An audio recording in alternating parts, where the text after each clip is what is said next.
Good evening, everybody. I hope you're very, very well.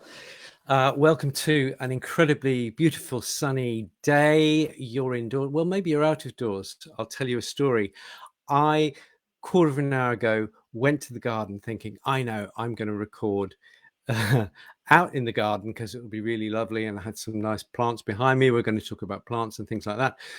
And the computer was overheating in the sunlight. So I couldn't do that. So I've just grabbed microphone and camera and everything and just run upstairs to try and get things started. So sorry, we were a little bit late in starting, but we are here and we're going to do some great stuff today. We're going to be talking about pesticides and alternatives to pesticides. Okay.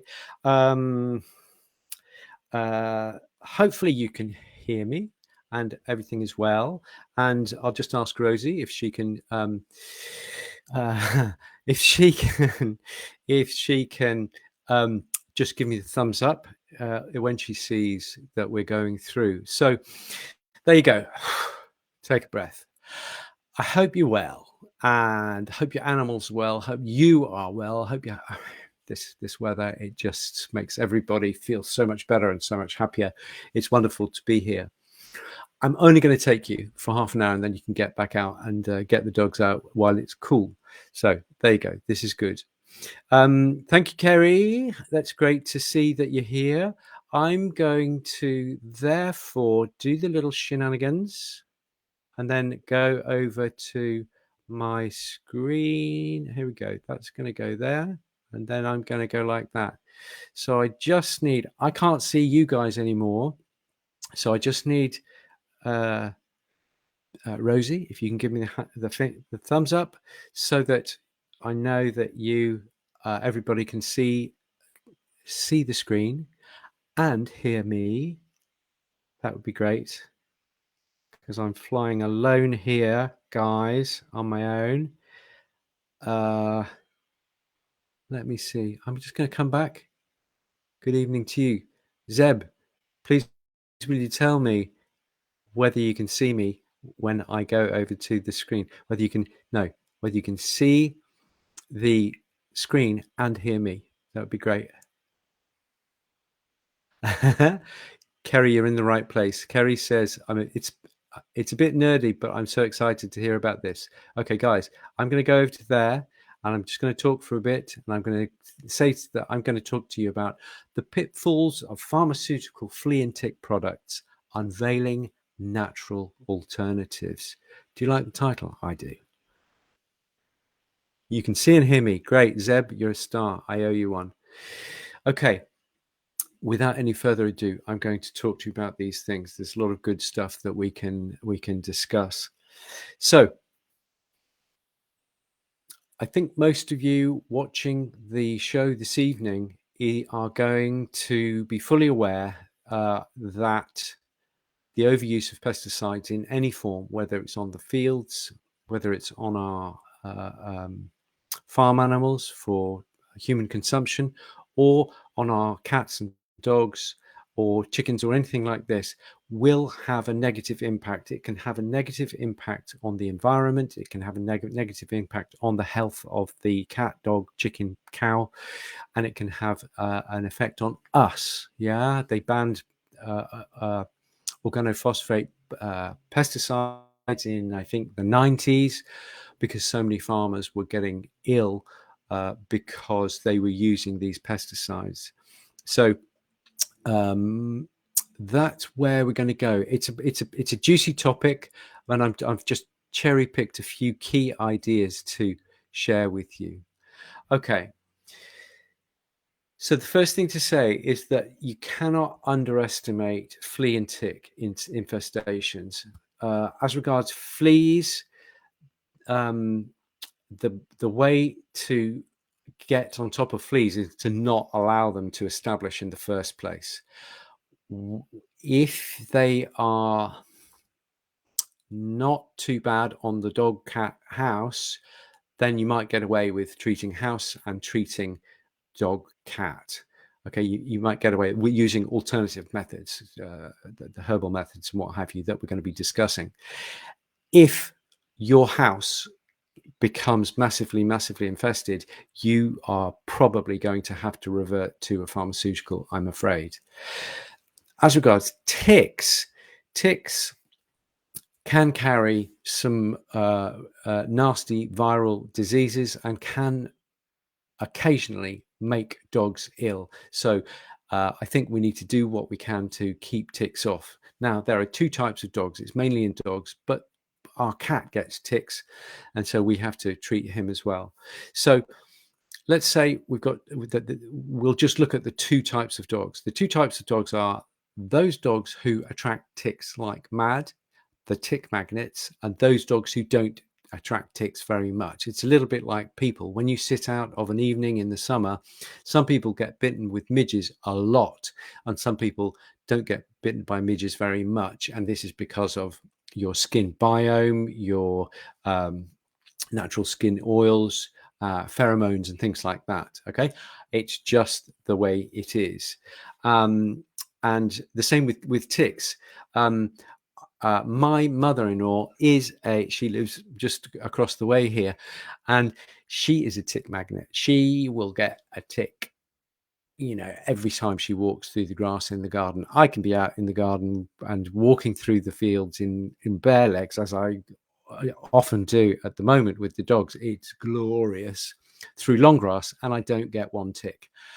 Ellie, my wife, would say it's because I have bitter blood and they don't want to bite me. But actually, she doesn't get really bitten very often. So she must be similar. So there we go. So the fleas can cause a lot of distress to your dogs. Some dogs are even allergic to fleas. And so with those dogs, single flea can cause an absolute nightmare.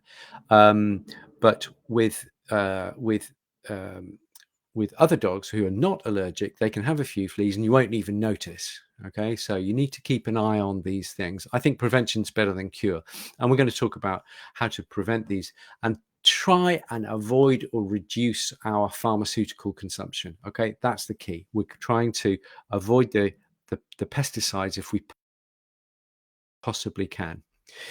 Okay, so there are risks of using these products, and they are neuroactive products. They knock out fleas and ticks by affecting their nervous system. And the theory is that the flea and tick nervous system is so different from ours that you will paralyze, knock out, kill the fleas and ticks without causing any damage to the dog or cat themselves. Okay, but there is a website. We've discussed it on this show before, and there is a website called Does Bravecto Kill Dogs? I'm saying nothing, but there is this website on Facebook, so you can go and visit that. Advocate is another product, and I try to avoid. This is the American version because the picture was better, but it looks very similar in the UK.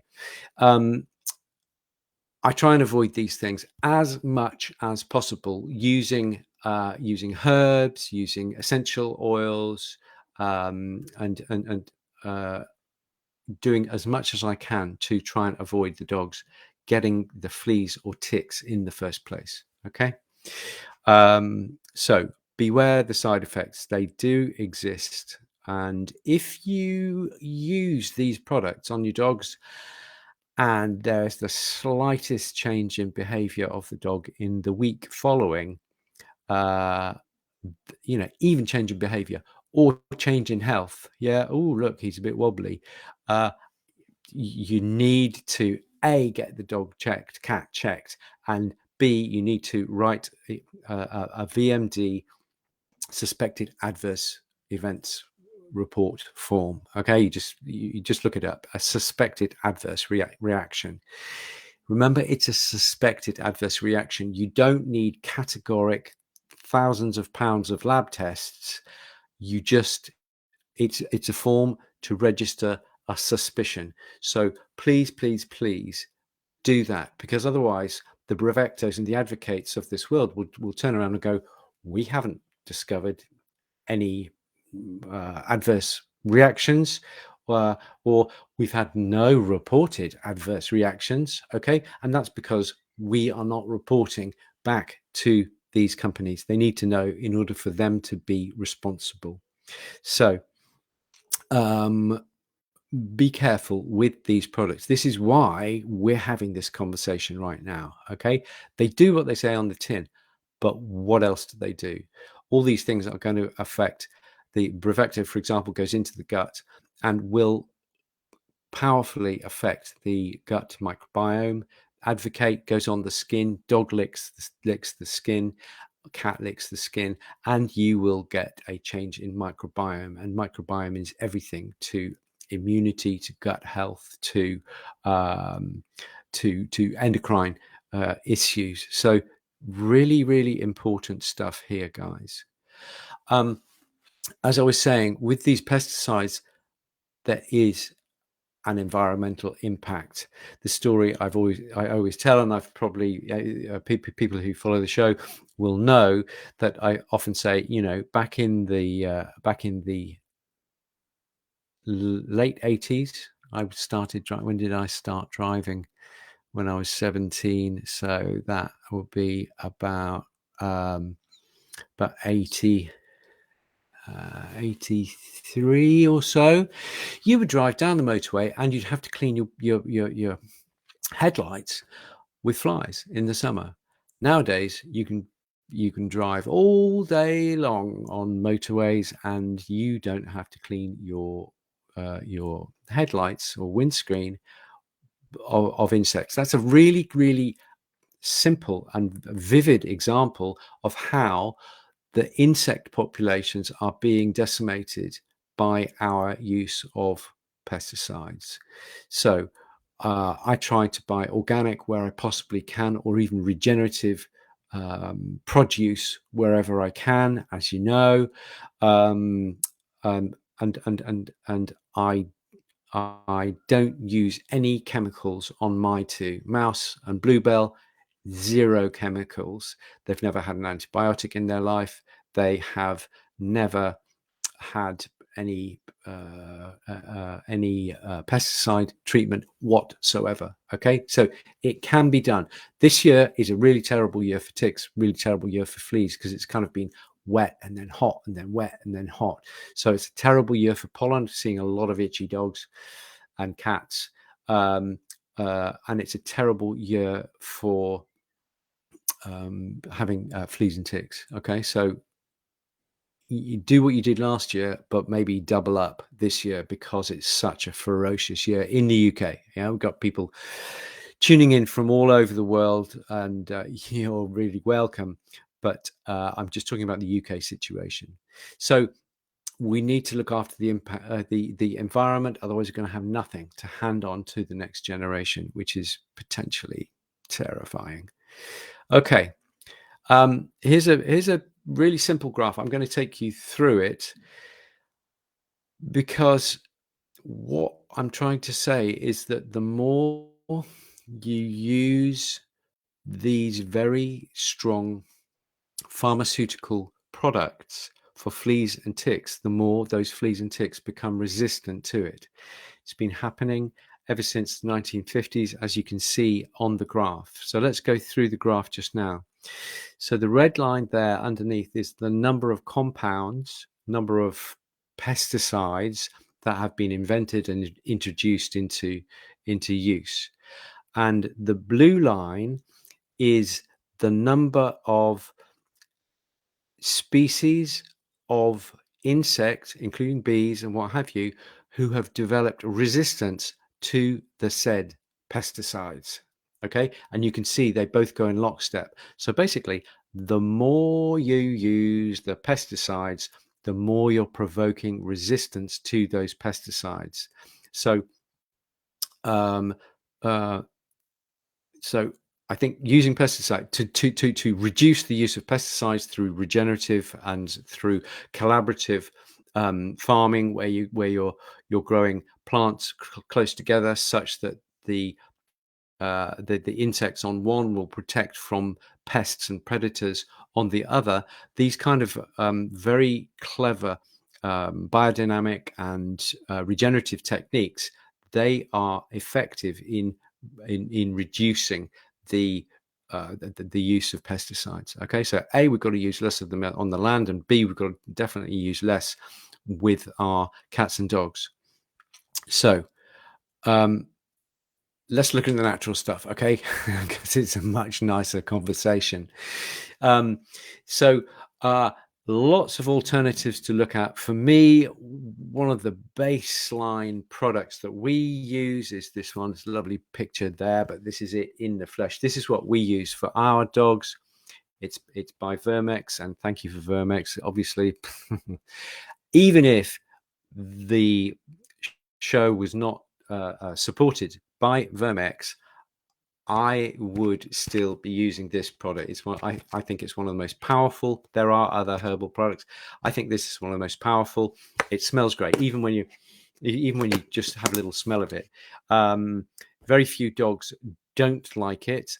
Basically, you put it into the food, and it makes the dog less attractive to fleas and ticks. Fabulous. It's the easiest. I'm a lazy dog owner, and so I always go for whatever the easiest. Yeah, having to spray the dog every day is a hassle. Just putting a scoop of that into the food every day is dead easy.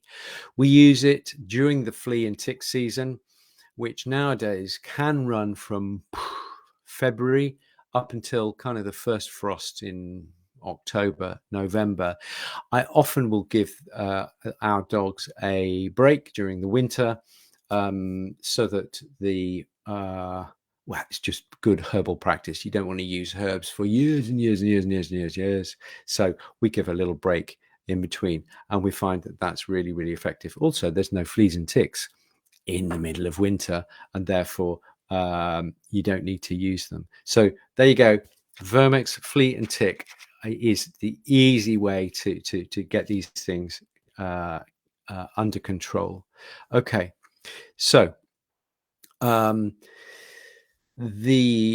obviously I have to, as Mr. Holistic Gut Vet, I have to say the best way to stay healthy, the best way to be less attractive to fleas and ticks is through fantastic diet. I'm a big fan of the raw food phenomenon, and if you haven't considered raw food for your dog, I would very highly recommend it. If you can't go raw, there are some good fresh food companies who are about in the UK and in the States, and they will give you human quality food that they have cooked frozen, and they'll just ping over a box of that to you every month to feed your dog, as will the raw food suppliers. Exercise, obviously. I'm just going to say it because it's my job to just make sure that I'm covering all exits. So the best food you can and optimal exercise for the size and breed of dog that you have. Okay, do the basics. They're the best sell in town. Okay, so moving on a wee bit. So the next thing that we use with our dogs is there's a nice picture on the screen. This is the stuff that we use. It's made by Ellie, my wife. Her company is Dermadog. So I have to say about this, otherwise she'd kill me. But actually, it's fantastic stuff to use. We use it on the kids, and we use it on the dogs, and we use it on the cats. And it's a really fantastic. It's made of lemongrass, rose geranium, and cedar wood, and it's really easy to use. You can just keep it in your coat, or you can keep it in your handbag, or in the glove compartment in the car, so it's always there and it's handy for you. And I would say that's a really useful spray. If you're using the herbs on the inside, but you have a tick magnet or a flea magnet, and you need a bit of extra oomph, then something like the insect defense spray is a number one for you. There is another product if you've got really big dogs, or if you've got lots of dogs, then there's another product. It's an American product called Cedar-Cide, which is cedar like the tree, Cedar-Cide like pesticide, Cedarcide. Okay, Cedar-Cide, and it comes in regular strength and ultra strength. So that's another one that you can look at. Okay, be careful with essential oils and cats. Okay, you know that, but I just kind of reiterate it for you. So another option are flea and tick collars, and you can get these. You can just look online. There are many about. I tend not to use them because I think they kind of they're very concentrated at the neck, but by the time you get down to the tail head, where fleas love to be, then they're not going to be at quite as high a concentration. So, but some dogs, you'll get away with it really, really easily. Some people use essential oils and around a bandana, and they put that around the dog's neck. Now, I quite like that for ticks, or you can spray it with insect defense or Cedar-Cide and put it around the dogs, because ticks tend to land on the face and on the shoulders, because these are the first bits of the dog that go through the grass, and so the ticks will jump on the first thing that they see. So it tends to be at the sharp end of the dog: face, shoulders, front legs, and what have you. You can find them anywhere, but that they tend to be at the front end. So for ticks and bandanas, then that's something that you should perhaps think about. So the other thing, I've just written it there, diatomaceous earth. Some people like to use diatomaceous earth for fleas, and you make sure you get food grade. We've said it on this program before. You get food grade diatomaceous earth, and you just put it into the coat, and that will have a preventative effect for fleas and ticks. Okay, because it gets into the skin, into the spiracles, and the fleas and ticks can't breathe very well because those things are around. So that's diatomaceous earth there. So the other one, and this is slightly wacky, I think we've discussed it here before. It's called EM ceramic beads. You can look it up online, and they look a little bit, I had some over here last summer, but they're not there now. They look a little bit like a mini loo roll. That's what shape they are, and they're hollow in the middle, so they're quite easy to make a neck, a necklace, a chain. What would you call it? You make a piece. You get a piece of string, and you put them on, and you put them around the dog's neck. Okay, and I'll tell you a story about that in a second.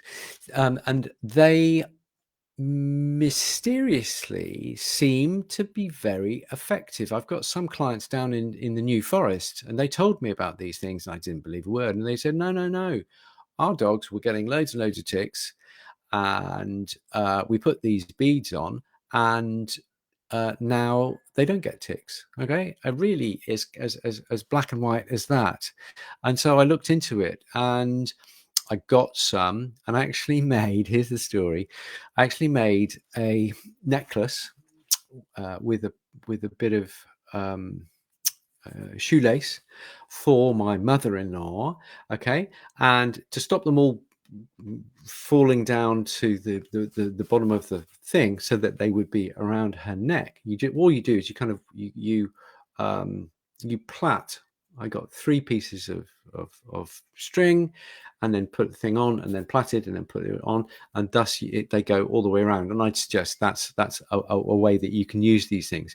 You can buy them from eBay very, very cheaply, and you can make up the collar for no money at all, or you can buy them as as collars. Okay, there are some beautiful looking collars online. So that's another string to your bow, something else to look at in order to try and keep us away from the pharmaceuticals. I think we are obliged for the dog's health, the cat's health, our health, the planet's health, to try and keep away from pesticides. So that's a little bit of an introduction to flea collars for these things. So just to wrap things up, guys, big picture of the flea and tick, because that's the easy one. That's what we use. Always use it. Throughout the spring, summer, and early autumn. We will put Bluebell and Mouse on that, and they tuck into it, no problem. Really, really good.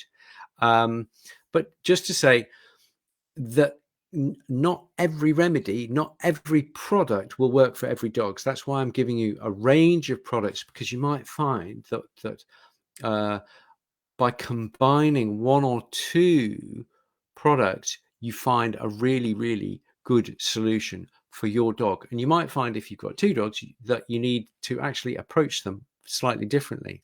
One dog will do great on just the Verm-X flea and tick, and the other dog might need Verm-X flea and tick and a bit of a spray.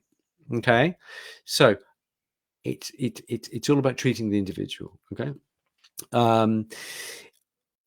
Yeah, and we really are obliged here. So if you're having troubles, especially if you can't get it on top of your flea problem in your house, go and talk to your local holistic vet. You don't need to talk to me. You're welcome to, but whoever's close by, then go and talk to them in order to find a non-pharmaceutical solution, if at all possible. Okay, so there's just a few thoughts just to stimulate the old brain cells. I will come back to you now. So let's have a look, and I'm just going to do some I'm going to have a look at some questions. Oh gosh, lots of questions here. You guys have been busy. Let's have a look. I'm going to do some questions from you. Kerry says, oh, I can put that up actually. How about we do that, Kerry? Kerry says, I was horrified about flea collars affecting aquatic life. Yeah, of course, you've got things like Seresto collars, which will last 9 months on your dog. They do what they say on the tin. Okay, and if you're going to somewhere like Spain and you need to keep away from sandflies because of leishmania, then you may have to go there. You may actually have to do that thing. But again, do what you can. And yes, these pesticides will enter the water courses, either because you've shampooed your dog and the water has gone into the river, or through the treatment plant and then into the river, or because your dog goes swimming in the river. So yeah, okay. So Judith, I'm being super realistic here, guys. I'm not saying you can always use herbs and essential oils in every situation forever, and we can just dispose of pesticides overnight. Unfortunately, life is not always like that. All I'm saying is, if you can reduce your pesticide use by 90%, praise be. That would be absolutely fantastic. So thank you for that admission, Judith. You're doing the best for your dogs, and I salute you for that.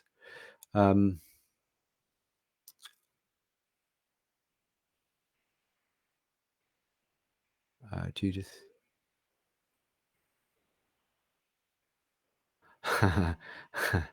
And so Judith says she's been gardening and a cruelty, a tick. Well, you might be, Judith. I have had one or two in my lifetime. I think if you were a tick magnet, you'd know about it, because it would be that every summer you would get a tick every month kind of thing. Every time you even think about grass, you will get a tick, possibly. Kerry, 3 ticks in 12 years. I don't think you're a tick magnet. Robin Johnson is here. Hello.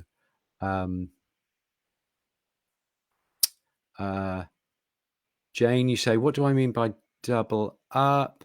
I'm not sure to which you are referring there. So if you email me, I'll put you right. Let's have a look. Very good. There's some nice, whoops. Oh, how do I get rid of that? Oh, that was clever. Didn't know I did that.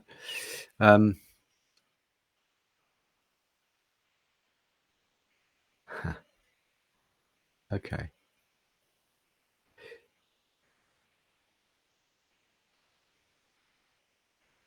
There's Maria. Sorry, this is not very exciting for you, watching me reading your comments. Talk amongst yourselves. Here we go. Here's Penny Lane is saying that she uses EM beads with King Charles. She's got a King Charles called King Charles, and he wears EM beads. So that's really good. Thank you for that, Penny Lane. Okay, Keris Thompson. We're probably related somewhere along the line.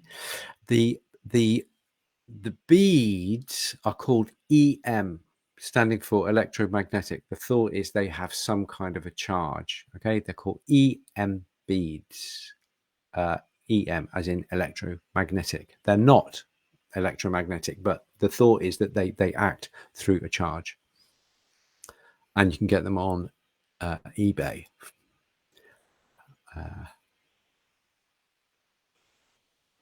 Thank you, Malcolm. Appreciate that. Zeb, here you go. Zeb says, what about coconut oil rubbed into the coat? It might do, but imagine if you've got a borzoi or I don't know, a Portuguese water dog or something, and you gave them a good dose of coconut oil, they would be sloshing around the house for the rest of the week. So I think if you've got a small dog, or maybe dogs like ours, even ours, with very, very, very short coat, if we put coconut oil on them, we'd have coconut oil stains absolutely everywhere. So I think in theory, yes, and possibly for people, I don't know, but possibly for people, maybe I should talk to Ninxie, my mother-in-law, and say, what about coconut oil? Zeb, if you have any information about coconut oil, please do email me. That's really interesting. And if you think it might work, then Ninxie will be your friend forever.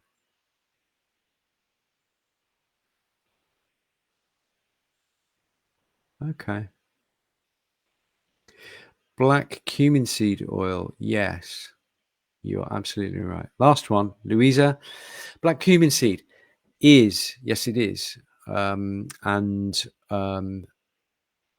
Yes, it's good. So if you can find some black cumin seed, that might be part of the formula, using something on the inside, using something on the outside. Maybe for your dogs, a black cumin seed would do the trick. This is good. Good stuff. There we go. Great, guys. Sun is shining. It's a little bit cooler. Get out, take the dogs for a walk. Hopefully nobody's going to get any ticks. Hopefully you haven't got any massive flea infestations. I'm going to say a very good night to you. Thanks for all your support. We really, really appreciate that. We're going to be back in 4 weeks, and we're going to be talking about more holistic approaches to health, to optimizing gut. We're going to be talking about how microbiome influences things. These are the thoughts that we're constantly going through our minds. So it's all good stuff. And thank you for your support. That's me, Nick Thompson, the Gut Doctor, signing out. I'm going to take the dogs for a walk, and I'll see you soon. Thanks very much. Bye-bye.